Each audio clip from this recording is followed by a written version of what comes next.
berikut ini adalah video pernyataan atau kesaksian dari Mel yang mungkin teman-teman selama ini cuma mendengar dari voice note-nya ya, punya jejak backpacker ya. Ini orangnya langsung sudah tampil ya dan memberikan kesaksian.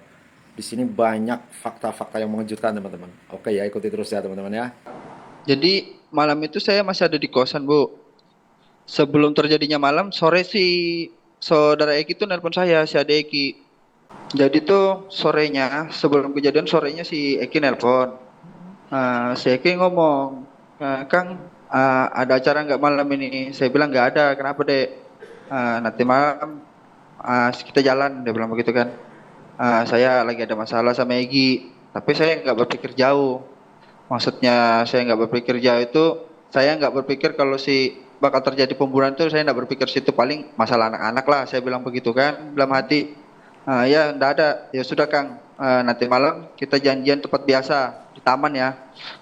Jadi habis itu si sudah jam 8 malam saya yang nelpon Eki, Dek jadi apa enggak? Kalau misalnya enggak jadi, ya Kang mau lanjut lagi nih kerja. Bilangnya si Eki, jadi Bang, setelah ini kita jemput Pina dulu.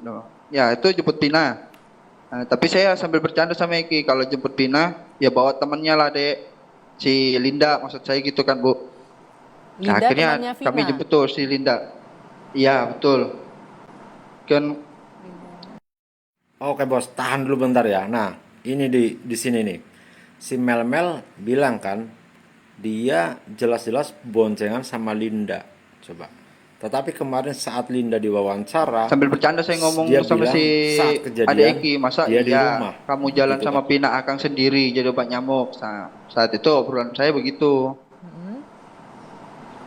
Nah, habis itu dijemput, ketemu sudah kami di titik itu. Awalnya masih bicara-bicara aja, belum ada bicara yang masalah si Eki ini bermasalah sama Egi, nggak tahu cerita masalahnya. Maksudnya pas sore itu aja dia ngomong. Akhirnya kami jalan-jalan kami mampir nih di warung. Saya bilang beli minum dulu lah, Dek. Saya bilang begitu kan. Akhirnya kami mampir nih di warung, beli minum. Habis beli minum, pas kami beli minum itu si Pina ini rencananya mau ikut saya karena gimana geragatnya Pina itu kayak gimana ya? Kayak gelisah gitu lah, Bu. Kenapa? Sempat cerita nggak gelisah kenapa? Nggak sempat cerita, nggak lama beberapa menit kemudian lewatlah 3 motor teriakin si Eki. Itu siapa? Anda kenal nggak? Nggak kenal, Bu, cuma si Eki ini ngomong, Kang itu nah temannya si Egi. Saya ini belum tahu Egi itu yang mana. Sudah saya bilang nggak apa-apa, Dek, kita lanjut aja jalan begitu. Nah, akhirnya kami jalan.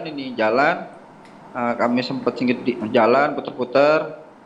Habis putar-putar, memang kan pada malam itu kan rame, Bu, pas posisi malam minggu kan. Jam berapa itu persisnya? Ya sekitar jam 9-an, Bu. Jam 9 sudah, jam 9 setengah 10-an kami jalan itu. Oke. Nah, habis itu kami mampir di taman, ini Taman Sumber. Titik terakhir kami kan di Taman Sumber tuh. Anda berpisah berarti dengan Eki malam itu? Belum berpisah di situ, belum berpisah waktu di taman itu, belum berpisah. Oke. Belum. Jadi pas di taman itu belum terpisah kami, Bu. Oke. Setelah jam 11, hampir jam 11-an lah. Pina itu ngomong, dia ngomong, Lin kita pulang yuk, katanya. Oh, soalnya sudah mau malam juga nih, dia bilang begitu kan. Ya habis itu saya bilang, ya terserah lah, kalau gitu mau pulang ayo, saya antar. Akhirnya kami putar nih, kami putar, arah menuju sudah pulang ini, sudah arah menuju pulang. Di situ di pertengahan jalan saya ngomong sama si Eki, saya terakhir si Eki, Dek nanti mampir dulu sebentar beli bensin karena bensin motor Akang ini mau habis. Di situ Anda berpisah dengan Eki dan Vina. Nah di situ sudah waktunya, pas sudah saya mampir sehingga beli bensin, di situ sudah kita berpisah, sudah si Eki ini ngelewatin saya, ya sama Linda, Bu. Oke, lalu? Nah setelah itu kami si bensin itu si Eki ngelewatin kami sama si Pina.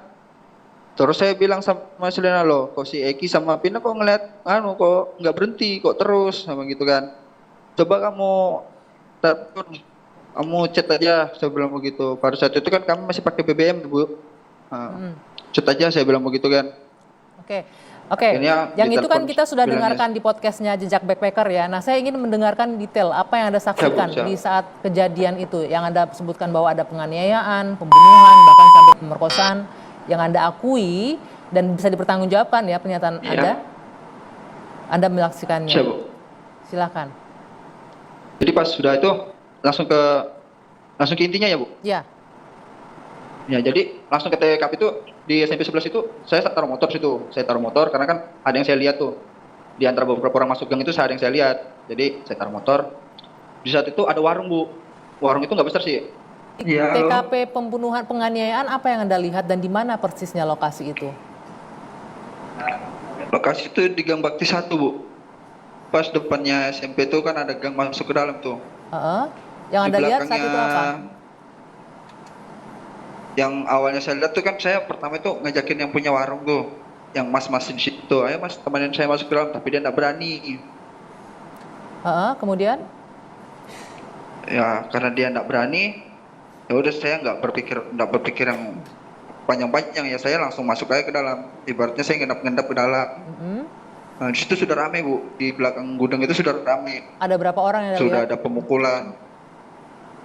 Kalau berapa orang itu ada sekitar 10 lebih lah, Bu. Heeh. Lebih daripada 10 yang pastinya. Saya nggak ngitung kan pada saat itu. Yang saya lihat kan si Eki ini dipukul. Yang pertama dipukul kan Eki, Bu. Disiksanya itu Eki. Mhm.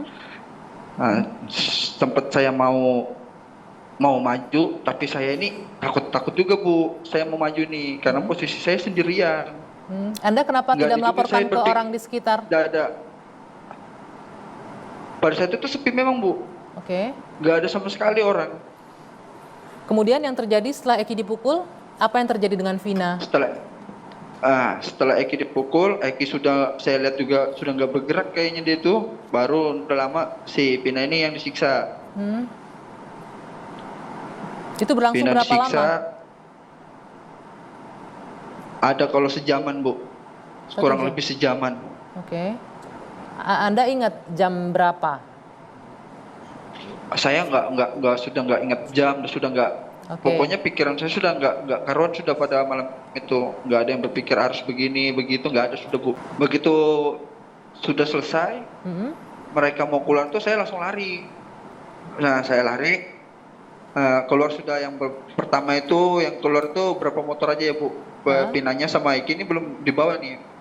Mungkin dia ngecek atau apa saya nggak tahu, dia pergi keluar.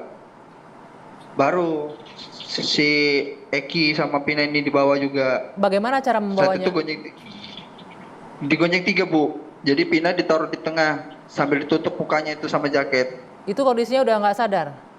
Bergerak atau tidak? Udah nggak ada pergerakan sudah. Langsung ambil motor juga. Saya ngikutin dari belakang, tapi jaraknya saya sama mereka itu agak lumayan jauh lah, Bu. Yang pastinya saya ngelihatnya pertama itu dia tuh di bawah jembatan. Nah, sempat di bawah jembatan, habis bawah jembatan entah kenapa langsung dibawa naik ke atas. Nah, di atas itu sudah baru terakhir dibuangnya si Eki sama Pina. Di atas itu berarti di jalan jembatan itu ya? Iya. Di situ ada jembatan lampu atas itu ya, jalan. Bu. Di situ ada lampu jalan dan penerangan. Ada, Bu. Artinya Anda bisa melihat wajah pelaku malam itu. Bisa, Bu. Ada di antara wajah pelaku itu yang di penjara saat ini 8 orang, Ada, Bu. termasuk Saka Tatal. Saka Tatal ada. Anda mengenali, Anda bisa mempertanggungjawabkan pernyataan Anda ini, Mas. Saya Melmel? bisa saya mempertanggungjawabkan, Bu. Oke. Saka Tatal, terus yang saya tahu itu si Ucok. Entah siapa namanya panggilannya di geng motor saya kan nggak tahu karena saya kan pribadinya cuma kenal Eki aja. Sampai akhirnya apa yang terjadi ketika sudah ditaruh di jalan itu? Setelah ditaruh si Eki sama si Pina di jalan itu, mereka ini langsung pergi, Bu, tapi nggak semuanya pergi. Kayak seperti udah kayak gimana saya, kayak sudah dibagi-bagi lah tugasnya, mereka ini harus kemana-mana gitu kan. Nah, akhirnya mereka pergi sepi, saya datangin menghampiri pertama saya nampir itu si Eki. Saya pikir kan Eki ini ada pergerakan atau ibaratnya masih apakah Eki ini masih bernapas apa enggak.